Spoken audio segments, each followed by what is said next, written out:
El oro de JP Morgan, el mayor banquero norteamericano que dirigió a los Estados Unidos sin ser presidente. Ese fue John Pierpont Morgan. Amasó una fortuna colosal. ¿Cómo logró recapitalizar las reservas de oro de un país? ¿De dónde provino el dinero que fundó la Reserva Federal de los Estados Unidos? ¿Por qué un presidente acudió a él para salvar a la nación? Esta es la historia del oro de JP Morgan, el poderoso banquero de Estados Unidos, quien fue apodado el padre de las finanzas. Uno de los hombres que pudo consolidar la mayor fortuna en oro jamás vista.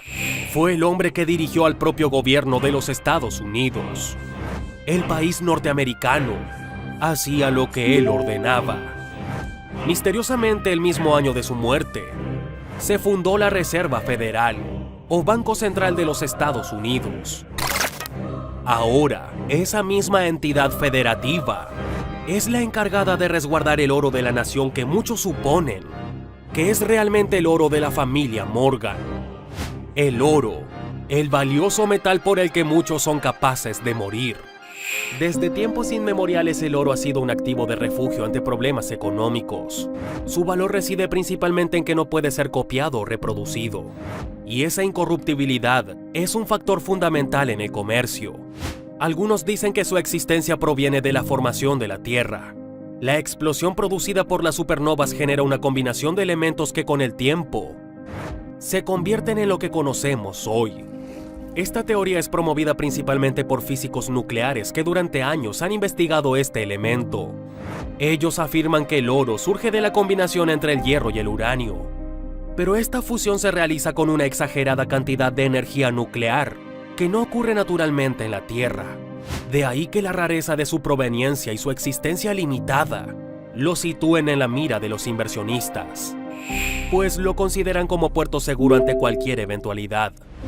¿Sabías que en los últimos 40 años la producción de oro se ha duplicado? Así lo informó el Servicio de Geología de los Estados Unidos. Esto habla de la creciente necesidad que la economía mundial ha tenido, no solo por su valor como instrumento financiero, sino por su utilidad en otros campos. El oro es muy utilizado hoy día por la industria tecnológica. Los dispositivos electrónicos poseen piezas elaboradas con este material por ser un excelente conductor de calor y electricidad. Esto hace que, por ejemplo, los procesadores de las computadoras sean cada vez más eficientes. Estados Unidos cuenta con una de las reservas de oro más grandes del mundo. Este valioso metal ha sido usado como activo de reserva y ahorro. Lo que realmente respalda el valor de una economía en una crisis, hipotéticamente, serían las reservas de oro. JP Morgan, un inversionista, banquero y multiempresario norteamericano, fue uno de los personajes responsables que ahora Estados Unidos tenga tales cantidades de oro mediante la Reserva Federal. Todo comenzaría de la siguiente manera.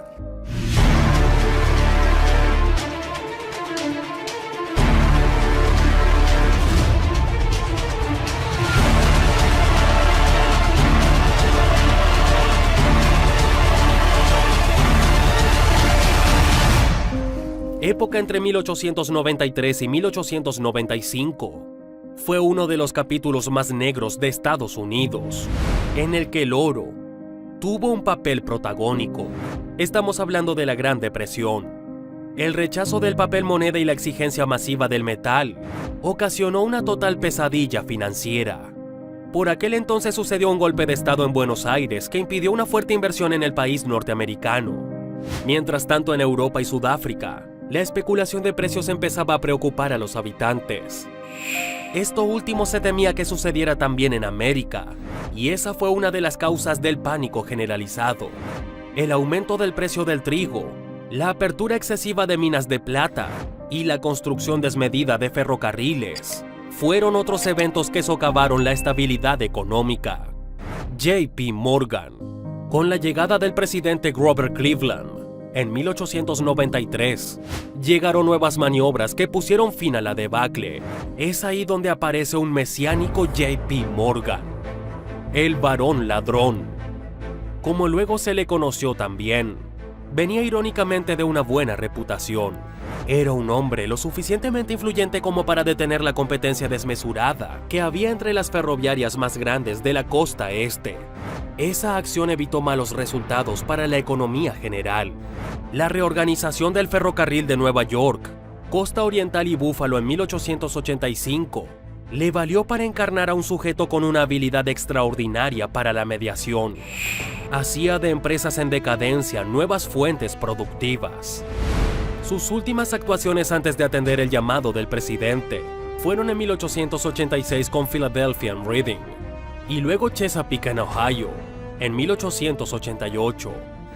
Sin embargo, la más insigne fusión por la que sería recordado es General Electric en 1891. ¿Sabías que este inversionista financió nada más y nada menos que a Nikola Tesla? Déjanos saber tu respuesta en los comentarios. El problema es que al saber que Tesla hacía experimentos para regalar la electricidad, suspendió la financiación de sus trabajos. Eso en gran parte le hizo apoyar a su rival, Thomas Edison, logrando así la mencionada fusión que perduraría hasta nuestros días. Si quieres saber más acerca de este tema, te dejaremos en la pantalla final el video llamado El hombre que dominaba el mundo, J.P. Morgan. Con este recorrido a cuestas, vuelve a actuar el disciplinador del mercado ante un nuevo desajuste económico. Esta vez se trataba del Estado. Con las reservas de oro que poseía no podían hacer frente a la demanda. Por esa razón el presidente Cleveland, J.P. Morgan, logró reunir la cantidad necesaria junto con algunos miembros de la familia Rothschild y otros inversionistas europeos. Fueron 65 millones en oro los que se le prestaron al Tesoro de los Estados Unidos para calmar el pánico reinante. ¿Cómo acumuló Morgan tanto oro? ¿De dónde provino? ¿Por qué tenía tanta influencia en Europa? El oro es el verdadero dinero, lo demás es crédito. Pierpont Morgan adquirió un gusto particular por este material, probablemente por su cercanía con los Rothschild. Era bien sabido en Europa que la Rothschild & Company operaba con este preciado metal. De ahí que la familia, por influencia de Morgan, habría colaborado en la situación económica del Tesoro norteamericano. Es así como el hombre de la gran nariz llegó a poseer un patrimonio en oro que ha sido difícil de calcular, porque hasta la fecha hay pocos registros de lo que realmente llegó a estar en sus manos. Pero sus ideas sobre ello sí quedaron claras. En 1912, su defensa ante el Congreso por ser acusado de una avasallante influencia en la economía del país es sellada con la frase: el oro es dinero, lo demás es crédito. Pero, ¿qué quiso decir? Para J.P. Morgan, el oro era un bien inimitable, tangible y necesario para cualquier civilización. Otros activos financieros, al ser acumulados, se deterioran, se pudren o desaparecen. Pero el oro no. Todo lo que se ha extraído de una mina en cualquier tiempo existe aún. Es la moneda de cambio por excelencia.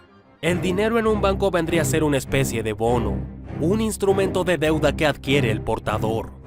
Por ejemplo, en los créditos emitidos. Por eso, él pensaba que el verdadero valor de un banco radicaba en la acumulación de oro.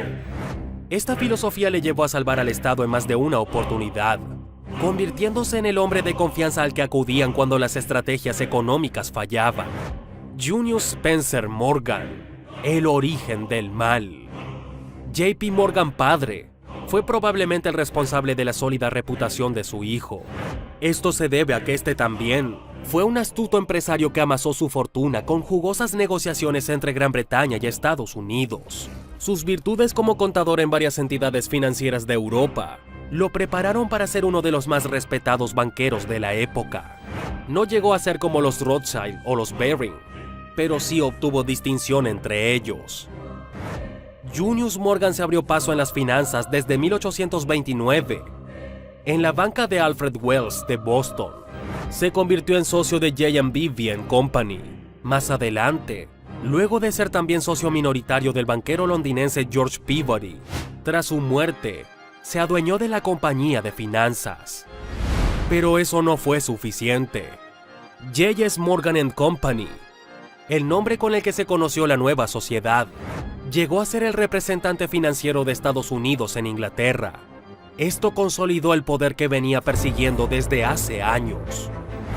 Fue de Junius Morgan que John, su hijo, heredó no solo una fortuna de $12 millones, sino también esta habilidad para los negocios.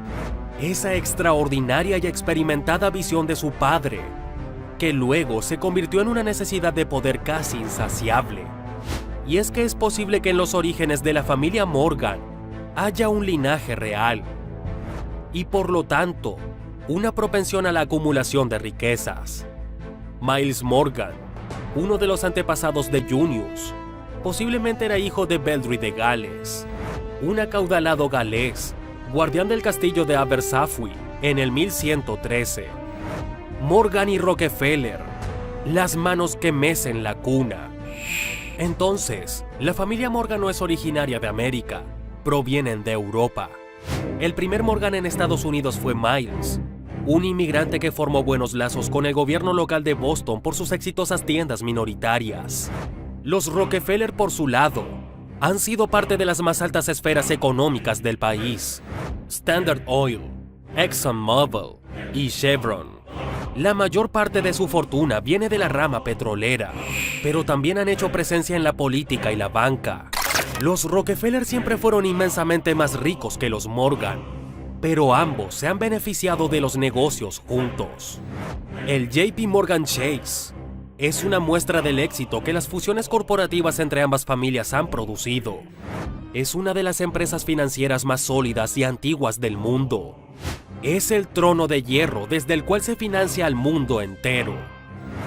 JP Morgan Chase cuenta con más de 100.000 millones en ingresos, más de 24.000 millones en beneficio económico, un capital social de más de 150.000 millones, más de $2 billones en activos financieros.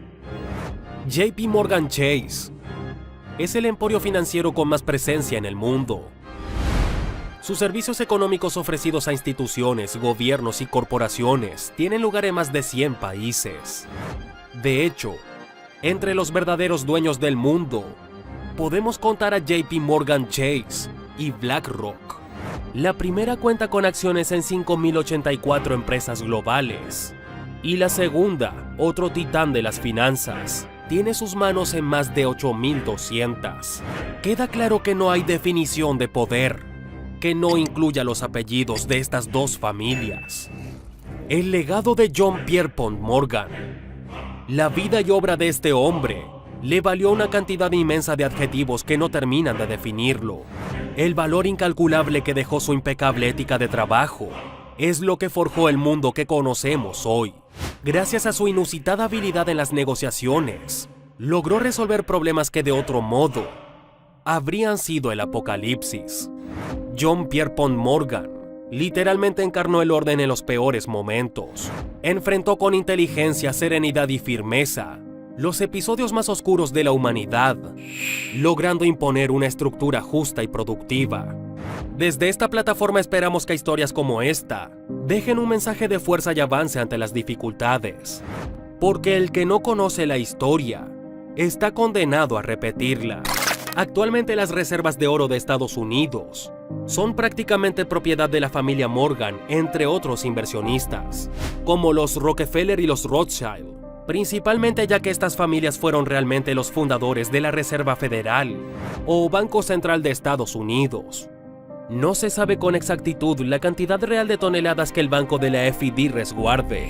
Públicamente son casi 9.000 toneladas, pero es posible que este dato sea menor al real. Este se reserva públicamente en túneles debajo del banco JP Morgan Chase, ubicado en Wall Street, Nueva York, además de una superfortaleza llamada Fort Knox, una base de Estados Unidos ubicada en Kentucky, donde se dice que además alberga el resto del oro de las familias más poderosas de Estados Unidos. Si te gustó este video, déjanos tu opinión en los comentarios. Recuerda darnos like y compartirlo con tus amigos.